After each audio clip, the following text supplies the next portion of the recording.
you're in for a good time when you hear that sound, because it means it's time for I need. another episode of the Rec Poker Podcast Forums Edition with production quality unmatched in the poker podcast sphere.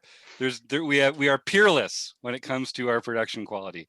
Thanks for joining us this week. I'm your host, Jim Reed, and if you want to learn more about me, just like all the other wizards on the Wrecking Crew, you can go to rec.poker/crew and see all about all of us. Every week, we take a post from the Rec Poker forums, and because I have the best job in the world, I get to bring it here with some of these panelists and some of our premium members at Rec Poker and talk about that post, get into some of the nitty-gritty details of strategy and the world of poker in a recreational mindset.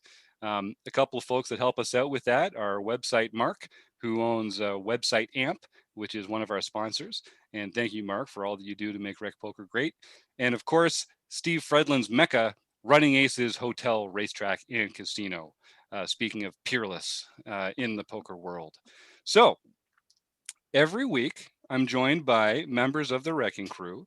It's a rotating group. This week, we've got Chris and John. Gentlemen, why don't you tell the world where they can find you? Well, I'm Chris Jones. You can find me on 5x5 on PokerStars and Twitter.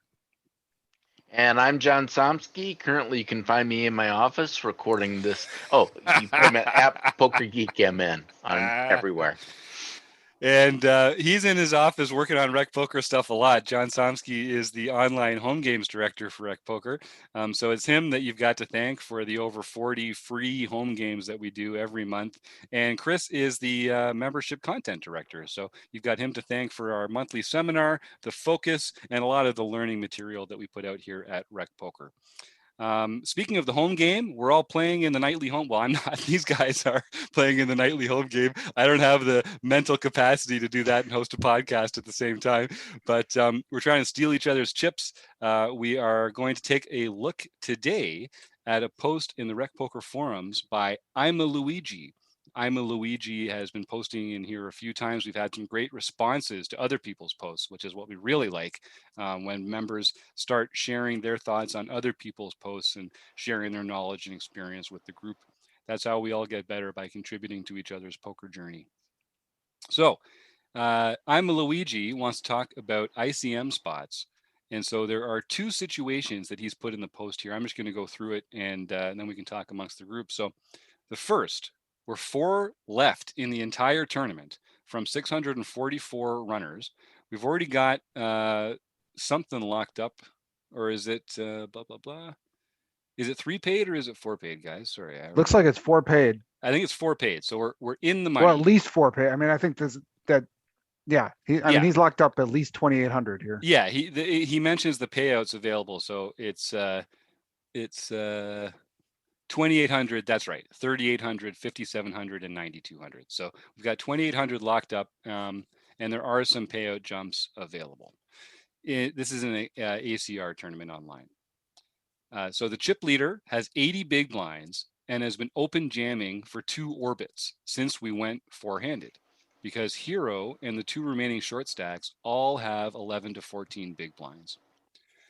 So this is a dynamic we're all going to be familiar with as tournament players. When you get shorthanded like this, and there's such a huge chip stack disparity, it's a real advantage to the large stack player, because they can just shove and shove and shove, and you're just not going to feel comfortable calling enough to really realize your equity in that spot. So this is a pretty, if you play enough tournaments, you're going to be in this spot, either as the big stack or as the small stack. And I think there's some lessons here for both.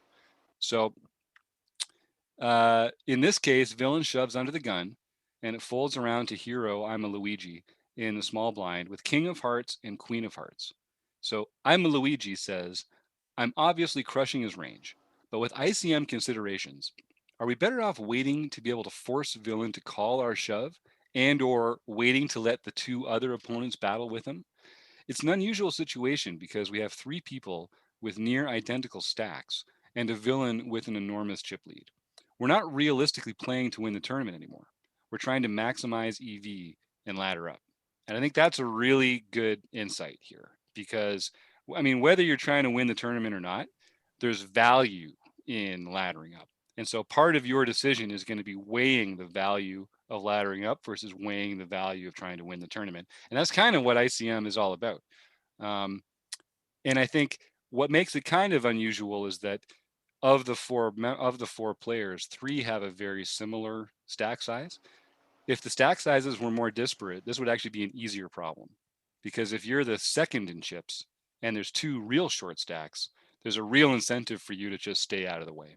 But when everyone has a similarly short stack, you don't have that much to lose by being the 4th out instead of the 3rd out, because you're not really entitled to any more, EV of the. You're not entitled to any more of that pot that you would be otherwise. That pool. Or likewise, if one of the players if it was 11, 11, and 5 big blinds, the 5 big blind player should be just getting it in there willy nilly, because that player has so much less equity for it. Yeah. And that's something that I think people don't really understand when they're playing in these spots. But if you are the short stack here, I mean, this is kind of like this is a fun part of poker. Like, you actually just get to be the one exerting the pressure and putting your chips in. And, you're always rooting for a fold, but this is poker, folks. And even when you get called, you're never going to be dead in the water. So this is a spot where, again, in this particular place that ImaLouigi is talking about, it's a great spot for analysis, because this isn't so cookie cutter simple as some of those other situations. So in this spot, King of Hearts, Queen of Hearts, I mean, a pretty good hand. What do we think about this? Chris, John, you're in this spot. What does it make you feel? Grumpy. Grumpy. So if you look at the payouts, it's 2,800 for 4th, 3,800 for 3rd, and then 57 for 2nd. So there's really not a huge difference between the 2nd or 3rd and 4th. You get a little bit more of a bump to get up to 2nd. So I don't know. To me, I would be inclined to try to really shoot for that 2nd spot. So I'd be looking for a spot to double up. Not that that's what all the short stacks are looking for. But you don't want to wait too long so that you blind yourself down and then you're just doubling back to where you were a few orbits ago. Mm-hmm.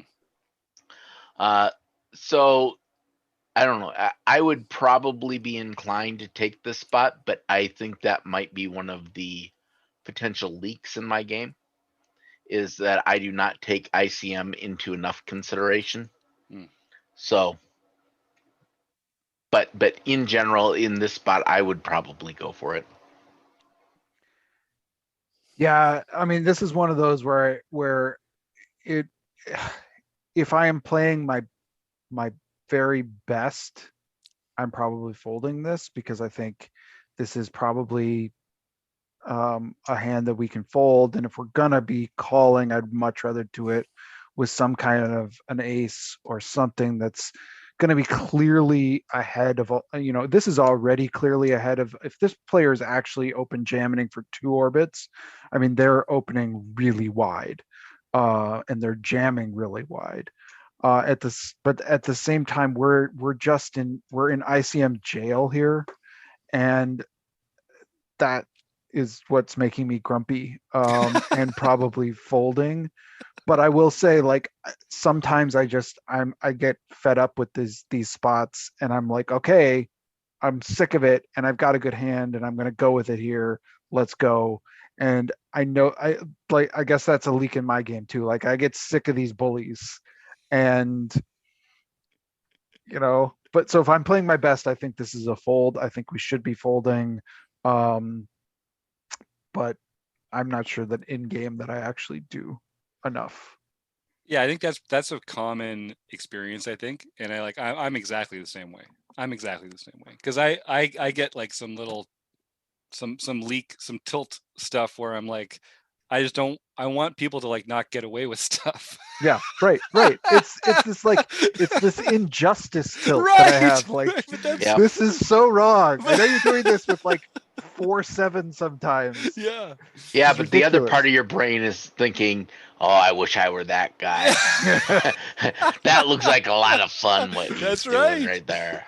And that's part of it, right, guys? Because it's like they're not just doing it because they have some magical talisman at home that lets them shove all the time. They're doing it because it's advantageous for them and correct to do so. And like Mhm. the reason Chris is grumpy isn't because he like doesn't have the chutzpah to call this person. It's because folding is the correct play. It's because the structure of the game is set up that no, grudgingly folding is going to be the right play a lot. Mhm.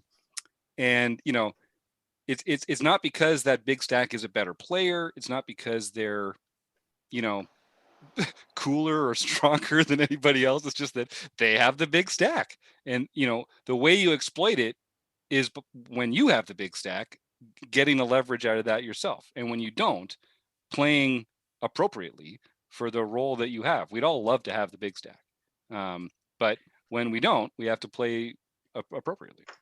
And Yeah, counting on your it's no. opponent. Oh, go ahead. Well, I was going to say it's no different than when you're under the gun, you play a tighter range than when you're on the button. That's because the situation dictates that. I love that, John. It's the exact same situation here. It just feels a little bit. It feels less fair because over the course of an orbit, you will be on the button once.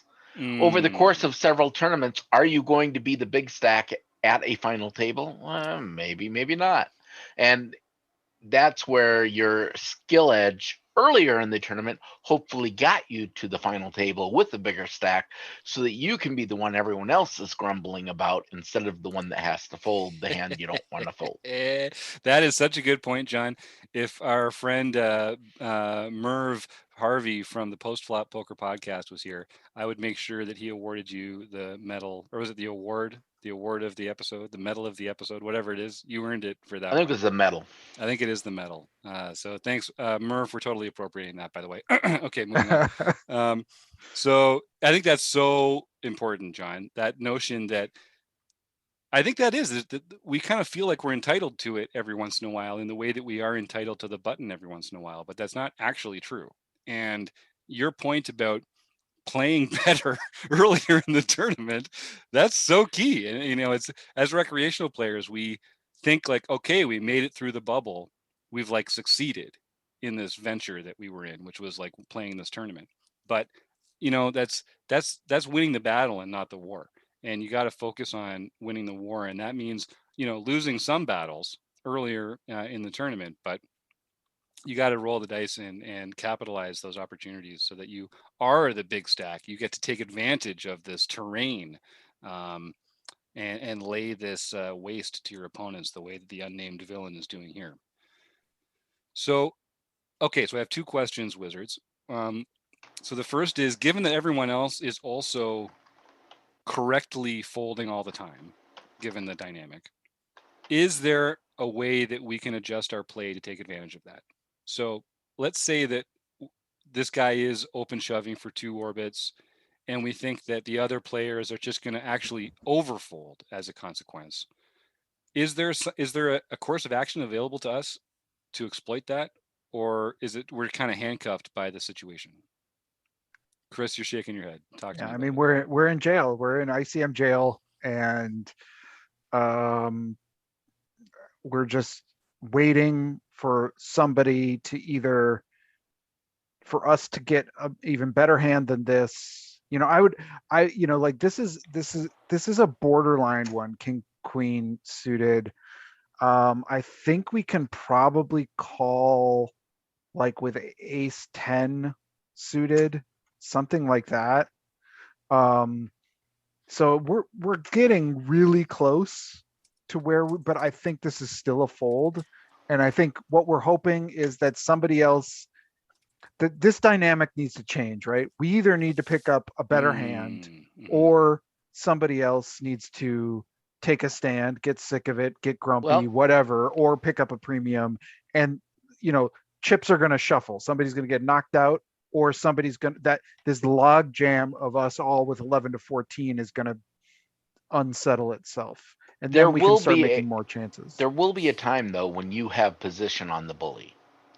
Um, And if this player is a thinking player, he is going to be more likely not to call when you shove. I mean, if I were in his situation, I would want to be keeping the small stacks as close as possible for as long as possible, because that's just going to let you continue to exert the maximum ICM pressure. So I think the real way to combat it, realizing that your opponents are also facing the same ICM pressure, assuming it looks like everyone understands that, then when you're first to act, raise all in, and you can even raise a little bit lighter, because everyone involved should be more hesitant to call because of the same ICM pressure you're facing. Mhm. Yeah, that I like that. I think that's exactly correct. And I think one of the real keys of this is that it's the dynamic that's handcuffing us here. It's the dynamic. It's the spot that we're in. As Chris says, if someone else doubles up, let's just say no one else gets booted, but someone else doubles up, that changes the dynamic because now there's only 2 short stacks instead of 3 short stacks. It changes the pressure that is on you. It changes the pressure that's on the other players. And I'd much rather be sitting. If you told me that I had 11 to 14 big blinds, I'd rather be in a situation where like my role was clarified on the table because I'm going to feel less handicapped or less handcuffed because the the only solution is to start raising yourself instead or to get a really good hand and call. So that's kind of hard to do. Yeah, I would open shove this if it was, Yeah, before the bully got to act. right. But I'm not going to call with it. That's a great point, and it's too bad that the layout on the table isn't better for ImaLouigi here because it sounds like he's across the table from the villain four-handed, so he's not going to get that many situations where he's out of the hand and he gets to act. But that would be ideal. That would be another way to change the dynamic of the spot a little bit. Would be at least if the bully is to your right, every hand they don't enter, including their big blind, you can shove, and then put them in that more awkward position. So, our newest Wrecking Crew member, Kim Pet Vet, is in the chat here, and she was putting some notes up in our conversation here. And it sounds like these cusp hands that we're talking about that you would be in this situation to call with are suited aces and sevens plus. You need that ace or a made hand, and even then, she says, I wouldn't hate the call there." but but it is the difference between ace x and king queen isn't so much the absolute hand strength so much as the hands that you're ahead of and the hands that you're behind. When you've got king queen, you're just behind every ace, and that makes a difference when you're looking at the combos of how you're trying to get involved. I mean, bad aces are also dominated by a lot of those, but Yeah. it's different. So Chris and John, what are some of the hands that we might call in this spot? Is Kim kind of nailed it there with the suited ace X and 7/7 plus? I mean, I obviously, well, not obviously, I guess. I mean, there's some non-suited aces like ace king that we might consider. Yeah. I'm probably even a little tighter in this spot. I'm not doing this with every suited ace, so I'm probably doing it suited ace 9 or 10, and then yeah, ace queen plus, and probably yeah, I think I think a pocket eights for me, I think is I might find a call with sevens. They would be and I would be like, oh god, I hate everything. and when you say that, Chris, you mean that you'd call with aces, kings, queens, all the way down to sevens, and then also pocket fives and nothing else. Nope, pocket fives. Pocket fives are going in the muck right now. Again, they got us in. Pocket fives, cover your ears. He didn't Yeah, mean it. He didn't yeah, mean it. no. They're going straight in the muck. As they should be. No, this is why this situation gets you so grumpy, because Yeah. you can't even play your premium hands. Yeah, that's right. That's right. Yeah, that's it. It's a bad spot. It's a bad spot to be in. But that doesn't mean that like just throw it all away. It just means make tougher, less pleasant decisions, and that's part of poker. It'll be your turn to be the big stack one of these days. So I want to mention, so Taylor Moss, who couldn't be here tonight, did put a response into the forum post here. And he says, honestly, it feels really bad, but if they're shoving every hand, we still need to have a really good hand to call with all the ICM pressure in this spot. The decision really comes down to how wide is our opponent in this spot. I ran ICMizer and they said that under the gun would shove around 50% of hands, and we should only call ace 10 suited, nines plus, and ace jack offsuit plus. If I widen their range to top 80% of hands, then we can call with king queen suited, king jack suited, ace 8 to ace 9 suited, and ultimately I'd wait until other spots and be way more open to shove when we are under the gun or the button, when we would be able to act before this big stack. So so kind of in line with as we described here, shoving's better than calling always. And I think we're right on that borderline of sort of where the cusp hands are.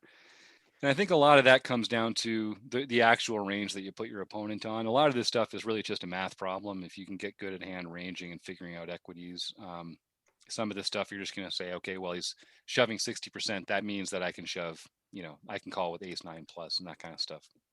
Yeah, and I suppose that is interesting. If for Taylor's point of view, if we can raise this up to 80% of hands, maybe king queen. The thing that I don't love about this has only been 2 orbits, and we can make some assumptions that villain is just doing this with anything, right?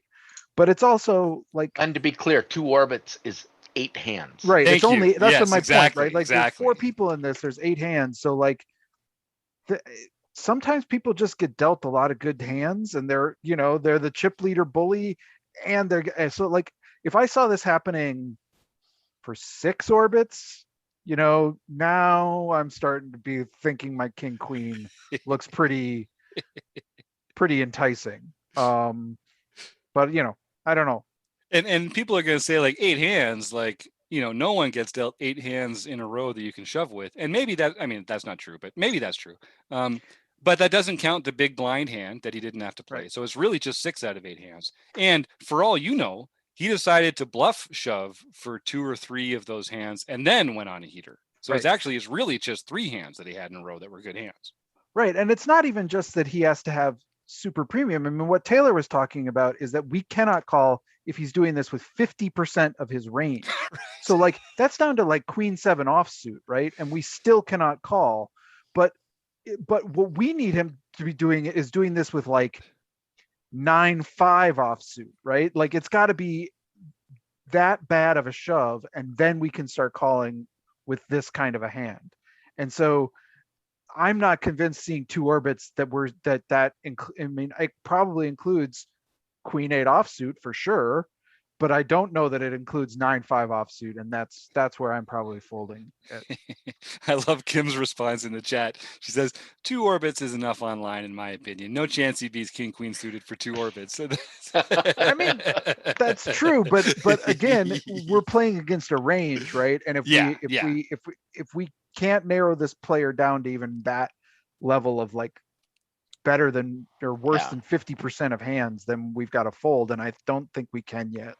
We'd have to actually do the math with standard deviations and all that stuff. I'll ask you to do that live here right now. We're not doing it live. We're not doing it live on the air. Thanks.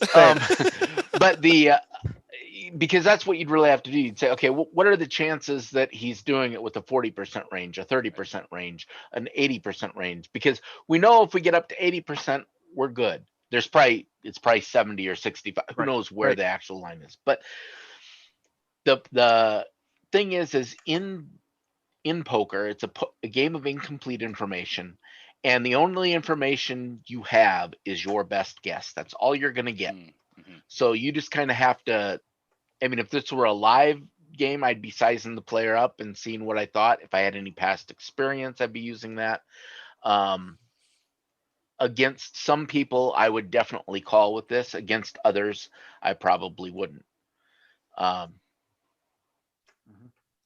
that's just. Well, does Jonathan Little have anything to say about this, you think? What a great question. He really knows what he's talking about. Let's see if he has anything to weigh in on with this. You ever wondered whether you should call a preflop raise or 3-bet instead?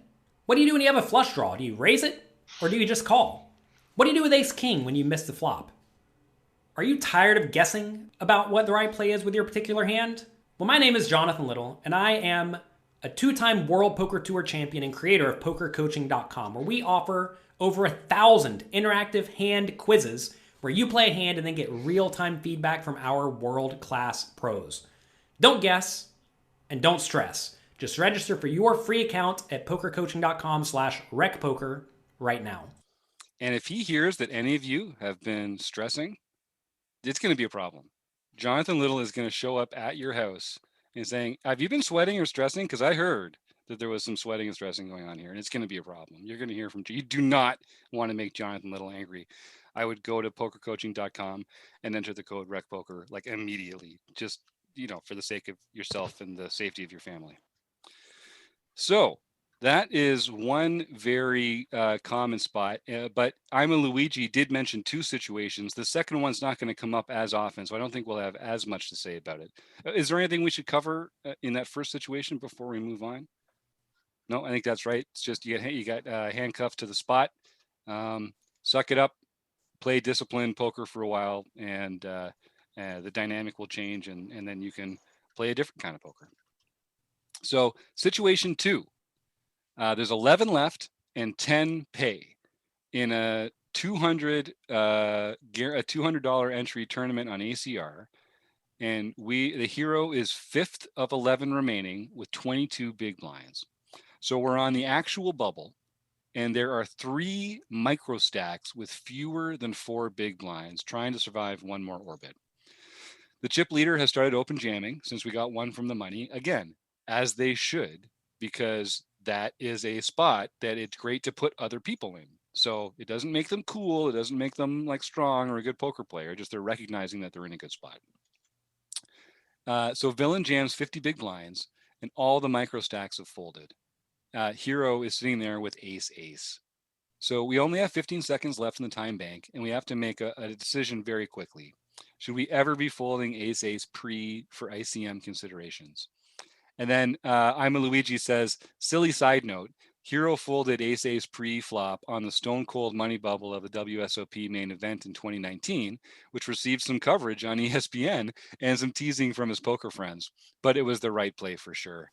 And I don't think ImaLouigi is saying that this is a similar spot to that from an ICM consideration point of view, but I'm sure that was in his mind as he came up on the Stone Cold Bubble. And the short answer is yes, there are times when folding ace pre-flop is not only justifiable, but just absolutely case closed, the right decision. The Stone Cold Bubble is pretty much the spot for that. Is this that spot? I'm not sure, because given the dynamic at play, there's a few different ways we could be thinking about it. I have a notion in mind, but yeah, John. Ask that question, because before thinking about this hand, I would have said the only time I would ever fold ace pre-flop is in a satellite tournament, where all you need to do is get into the money. There is no benefit towards getting more chips. And the same might be true if you had a really flat payout structure. But if you have a normal payout structure and caching is not going to be bankroll changing. So that makes the main event situation different, because often people are satelliting into the main event, and even getting a min cash of $15,000 is a big boost to your bankroll. So that's a different situation than this. In this, I don't know that caching is worth. I don't know that you're gaining enough extra equity by folding ace there than you are gaining if you play a doubled up stack properly after the bubble, including the amount of times that you're going to bust and never get a chance to play at all. So I personally would not be folding ace here. Again, I keep in mind that I, on average, probably don't take enough ICM consideration into it. But that's the way I would look at it with normal tournament payout structures. I kind of think you're still getting enough benefit from the extra chips you're getting, and ace is strong enough that you're likely enough to win extra chips that it's still worth putting your chips in the middle in a non what's satellite tournament. Mm-hmm. Yeah, I think there's very few online tournaments where I would fold ace pre-flop. It would have to be it would have to be I mean, like, and I've actually, so I know a little bit about the background of that story, from ImaLouigi. I don't know if I know his name, but I don't know if he wants us to use his real name. So from ImaLouigi and his story, in that main event, and I've heard the story behind that hand, and I think it's absolutely the right play that he made, and that's the situation to do it. He had, a decent number of blinds, but not a ton. But he can sort of, this is a spot where there's so many people who are just hanging on for dear life. I mean, it's sort of the same situation here, but I think we're talking about a prestige level tournament and sort of wanting to find that cash, and it's a lot of money. Plus, there's just like the main event it's a big tournament, so it's got a really flat payout structure. So once you get into the money, you can start to sort of get your money in and try to double up then. So it makes sense in that spot, but I don't know that there's any kind of online tournament that comes close for me to, and with I want to try to win this one, and I've got 22 big blinds. I can get 46 or 7 by the end of this hand if I jam this, and you know I'm a big favorite to double. And so 20% of the time I'm out. Oh well, I'm getting the money in. Yeah. Then Stu in the chat makes a good point here. If you're going to fold ace, then don't even look at your cards. Yeah, that's right. And you'll know if you're in that spot where you just don't even really need to look at your cards, like that satellite situation that John's talking about. And I think, and I do encourage people, we kind of go through the comments here on the podcast, but I encourage you, go get a free community account at rec.poker and go just check out the forum post itself. It's called Two Interesting ICM Spots, including AA on the Bubble. And there's some good notes in here that you just don't get from the audio version. So I always encourage people to go and check it out. But the one point I really want to get at here is this notion that the value of your doubling up on the bubble of the main event is different than the value of your doubling up when there's 10 people left in the tournament, as John and Chris have said, because the payout structure is different. Doubling up in the main event one spot before the bubble doesn't really affect your chances of winning the tournament. Doubling up on the bubble of a 10-person pay bubble may substantially affect your ability to win the tournament. So that's one important distinction there. And then I guess one last question for the panel here. So we're calling with ace. Is there room in our calling range there for some other hands? Would we call with king? Would we call with ace king suited? Or is this just one of those just super unique spots where it's actually just ace that we're calling in that spot? I'm probably calling with kings too, but that might be with this number of micro stacks. That's probably the bottom for me. It's the micro stacks. Yeah, John. I might do ace king suited as well, but those would be the 3 hands I would play. It's the micro stacks that really make it interesting to me. And ImaLouigi refers to this in the post as well, that because they're all so close to busting, it just makes it a very interesting question where, just like in the previous hand, the dynamic was interesting. Just now, the dynamic's interesting for a similar reason, stack sizes, but the dynamic is very, very different. So that's a good thing to be thinking about. And Kim in the chat says that she would call with queens plus and ace king.